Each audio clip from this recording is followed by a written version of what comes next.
Welcome back அரிமா விழித்திரு.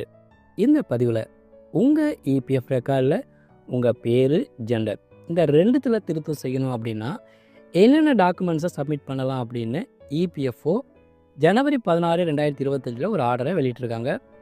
அதாவது SOP version 3.0 கொடுத்துருந்த லிஸ்ட்டுக்கு பதிலாக வேறு ஒரு லிஸ்ட்டு இப்போ கொடுத்துருக்காங்க. அது என்னென்ன டாக்குமெண்ட்ஸ் அப்படின்னா, 1 பாஸ்போர்ட்டு. இதுக்கு முன்னாடி ஆர்டரில் பார்த்தீங்கன்னா ஃபஸ்ட்டு ஆப்ஷனில் ஆதார் கார்டை கொடுத்துருந்தாங்க. இப்போ இந்த ஆதார் கார்டை நீக்கிட்டாங்க. அடுத்து 2 death certificate, 3 birth certificate, 4 driving licence, 5 central government, state government, union பிரதேச அரசு, அப்படி இல்லாட்டினா பொதுத்துறை நிறுவனங்கள், அதுவும் இல்லாட்டினா பேங்க்கு, இதில் ஏதாவது ஒன்றில் கொடுத்த உங்கள் ஃபோட்டோவுடன் கூடிய service identity card, 6 school leaving certificate, school transfer certificate, SSC certificate, or board or யூனிவர்சிட்டியில் கொடுத்து உங்கள் பேருடன் கூடிய மார்க் ஷீட்டு, 7 பேங்க்கு பாஸ்புக்கு.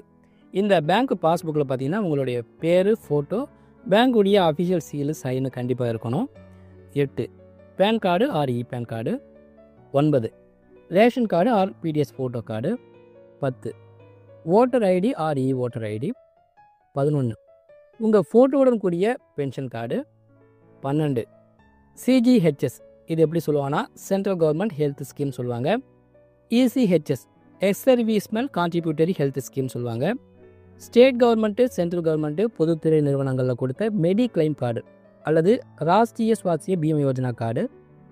13 உங்கள் ஃபோட்டோவுடன் கூடிய எஸ்சி எஸ்டி ஓபிசி சர்டிஃபிகேட்டு.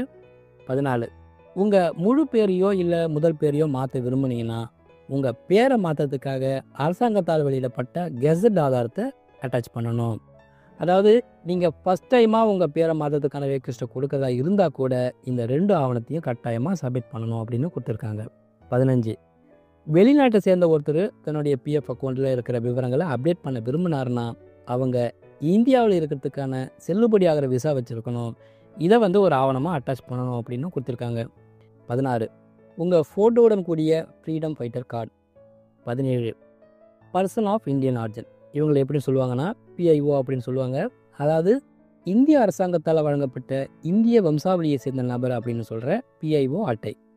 அடுத்து பார்த்தீங்கன்னா overseas citizen of India, OCI அப்படின்னு சொல்லுவாங்க. அதாவது வெளிநாட்டு குடிமக்களாக இருந்தாங்கன்னா இந்திய அரசாங்கத்தால் வழங்கப்பட்ட ஓஐசி அட்டை, இதை அட்டாச் பண்ணலாம். அது மட்டும் இல்லாமல் உங்கள் பழைய பேரை காட்டுற ஃபோட்டோவுடன் கூடிய அடிஷ்னல் ஆதாரத்தையும் அட்டாச் பண்ணணும். 18 இந்தியாவில் வாழற திபெத்திய அகதிகளுக்கு இந்திய அரசாங்கத்தால் வழங்கப்பட்ட அடையாள அட்டை.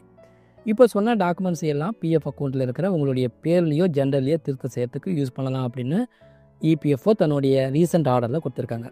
இந்த பதிவு உங்களுக்கு பிடிச்சிருந்தால் லைக் பண்ணுங்கள், சேனலை சப்ஸ்கிரைப் பண்ணுங்கள். மீண்டும் பயனுள்ள அடுத்த பதிவு சந்திப்போம். நன்றி, வணக்கம்.